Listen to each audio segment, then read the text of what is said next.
Alien Commander Vila Kor stood apart from the gathered humans, a silent, imposing figure. Her skin held a faint metallic blue sheen, traced with thin bioluminescent lines that pulsed slowly beneath the surface, a living record of her species' emotional state. Two sharp crests swept back from her disciplined features, marking her as a high-ranking officer of the Karathi Dominion. She was clad in ceremonial combat armor, matte black plates edged with silver perfectly bonded to her form. A crimson command mantle woven from pure energy fibers flowed behind her, defying both wind and gravity. The insignia on her chest glowed softly, a symbol of her absolute authority. To Vila Kor and to all Karathi, emotion was inefficiency. Grief was a fatal weakness. And what the humans were doing now, standing silently around a sealed coffin, their eyes wet and shoulders trembling, was an illogical spectacle she struggled to comprehend. A funeral. Among her people, death was a simple matter of record-keeping. Warriors fell, the living adapted, and the fallen were replaced. Tears were a failure of discipline, a public display of internal chaos. So as Vela watched the humans cry, she felt no respect, only confusion and a flicker of disdain. The coffin rested in the center of the clearing, draped in Earth's planetary banner. There were no raised weapons, no chance of victory, no triumphant declarations. Only silence, a heavy, suffocating silence that felt more potent than any war cry. "This ritual is inefficient," Vela said quietly, her built-in translator rendering the words into precise Terran standard. "The fallen cannot hear you."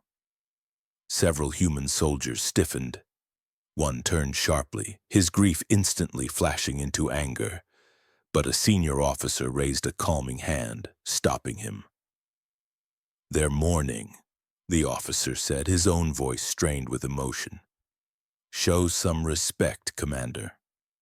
"Mourning," Vela repeated, tasting the foreign word. "Your species vocalizes emotional distress instead of preparing for the next engagement." No one replied. The air grew thicker still.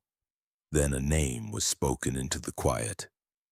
Captain Elias Morgan. A human woman stepped forward, her hands shaking as she placed a small, polished metal insignia atop the coffin. Her tears fell freely, unchecked and unashamed. Vila watched with the detached curiosity of a scientist. Why waste such precious energy on loss? It was an equation that simply didn't balance. The ceremony continued. One by one, humans shared stories, brief moments of bravery, shared laughter, and ultimate sacrifice. They spoke of Elias not as a tactical unit, not as a number in a roster, but as a person. They spoke of his humor, his kindness, his stubborn refusal to give up. Still, Vela felt nothing. Her internal logic remained unchallenged until the final words were spoken. "He held the breach alone," the officer said, his voice finally breaking. "So the evacuation ships could launch. He knew he wouldn't make it." Vela's bioluminescent markings flickered, a single sharp pulse of light. Held the breach. Alone. Her tactical mind instantly replayed the battle footage, a data stream stored in her perfect memory. She had reviewed the engagement earlier. A collapsing orbital station, overwhelming enemy swarms, and rapidly failing shields. The humans had been hopelessly outmatched. For one soldier to stay behind would have been illogical, a waste of a valuable asset. Unless... Was he ordered to do so? Vela asked, her tone sharp with inquiry. The officer shook his head. No. A profound silence stretched between them. "He volunteered," the officer continued, his voice barely a whisper. "He locked the door from the inside." Vela felt something unfamiliar tighten in her chest, a strange pressure she couldn't identify. On her homeworld of Korath, no warrior would ever choose certain death without a direct command authorization. The survival of the unit always outweighed individual choice. It was the foundation of their entire military doctrine. Yet these humans spoke his name not with regret for a tactical loss, but with reverence. The coffin was slowly lowered into the ground, and that was when the child stepped forward. A small human girl, no more than 8 cycles old, clutching a folded piece of fabric. She pressed her small hand to the descending coffin, whispering words the translator struggled to render through her heartbreaking sobs. "Daddy, you promised you'd come back." Vela's markings flared brightly, a wave of uncontrolled blue light washing over her skin, betraying her before she could suppress the reaction. A memory surfaced, unbidden and unwelcome. A younger Vila, standing in a sterile Karathi training chamber. Her own clutch brother lying broken on the floor after a failed combat trial. There were no tears. There was no ceremony. There was only a notation in a file, and then replacement. Weak units are discarded. That was the law. It was the only way to ensure the strength of the whole. But here, these humans remembered. They grieved. They carried the fallen with them, not as a statistic, but as a part of their own souls. And in that moment, Vila Kaur suddenly, shatteringly understood. This ritual wasn't for the dead. The dead were gone. It was for the living. It was for memory. It was for meaning.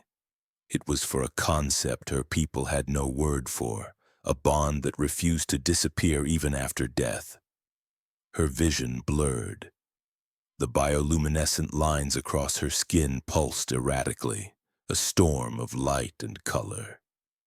Her breath hitched, an involuntary, shocking reaction she had never experienced in her entire life. A single hot tear formed in the corner of her eye, and Vila Kaur, decorated commander of the Karathi Dominion, felt it slide down her cheek. Shock rippled through the humans standing nearby. The officer turned, his eyes widening in disbelief. "Commander." Vila didn't answer. She couldn't. She stared at the grave, at the small child clinging to her mother, and felt something fundamental fracture inside her, something rigid, ancient, and cold. "This," she said softly, her voice trembling with the force of this new, terrifying emotion. "This is not weakness." The words surprised even herself as she spoke them. "This is strength." Then she did something no Karathi commander had ever done in the presence of another species. She lowered herself, bending her knee in an act of humility, bringing her eye line level with the grieving humans, level with the child. "I mocked your tears," Vela continued, her voice gaining a new kind of resolve. "I was wrong." The officer simply nodded slowly, a look of profound understanding on his face. "We don't cry because we're weak, Commander," he said gently. "We cry because they mattered." Vela closed her eyes, letting that truth settle into the very core of her being. They mattered. Among her people, a warrior's only value was their function. The idea that they mattered beyond that was revolutionary. When the ceremony finally ended, Vila remained behind long after the others had departed. She approached the freshly covered grave one last time. In a gesture that was improvised, imperfect, and entirely her own, she removed her glowing command insignia from her chest plate. She knelt and placed it gently atop the soil. "For Captain Elias Morgan," she said, her voice now perfectly steady, "who chose others over himself." From that day forward, Karathi military doctrine changed.